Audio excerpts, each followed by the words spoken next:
So far. Let's see where it takes us next. You know that whole business with Doc Amari and Kellogg's Memories? It got me thinking. It's just there's still some Nick Valentine history I've been wanting to put a bow on for a while now. I could use a hand if you're willing to take a crack at it. Sure thing. What's the case? Well, this one's straight out of the archives. Once upon a time, in the land of Boston, there lived a king of organized crime, Eddie Winter. He was a bad man who did a lot of bad things, hurt a lot of innocent people. But he knew the end was coming, so he sealed himself inside a personal shelter, located underneath a sub-shop he used as a headquarters. An evil king in a sub-shop. Does a meatball monster show up at some point? Yeah, from what I've heard, the pastrami golem is the one you really have to watch out for.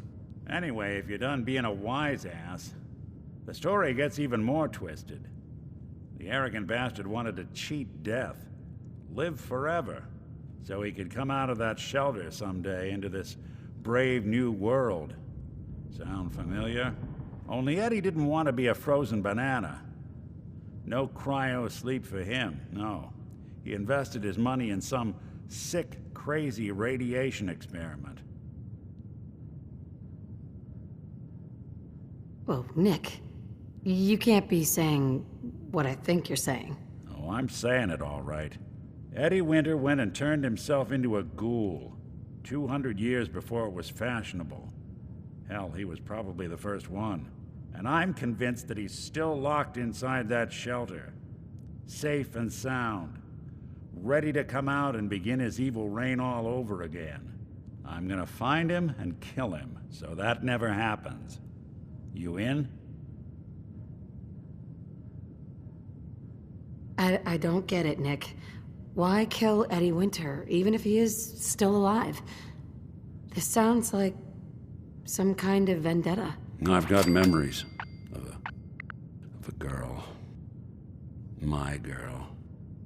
They're not really my memories, I know that. They're Nick's.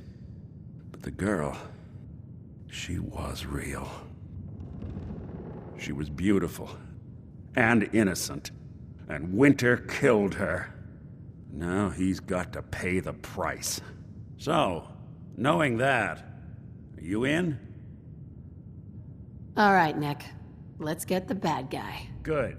Now, I know where Winter's vault is, but the door is sealed with a complex numerical code. Lucky for us, Winter's arrogance knew no bounds. Back in the day, he recorded 10 holotapes, incriminating different criminal associates. On each one, he hit a single number. We find all of those holotapes, we get all the numbers. We get all the numbers, we get the code. And then we get Winter. I've been putting together a file on this one for a while now. There's a pair of holotapes in here worth listening to, including one of Winter's. I managed to snatch from the Cambridge Police evidence lockup before getting swarmed by ferals. My gut tells me the Boston Police evidence terminals are the key to cracking this one. It's probably worth paying a visit to any of the departments you might have stumbled across.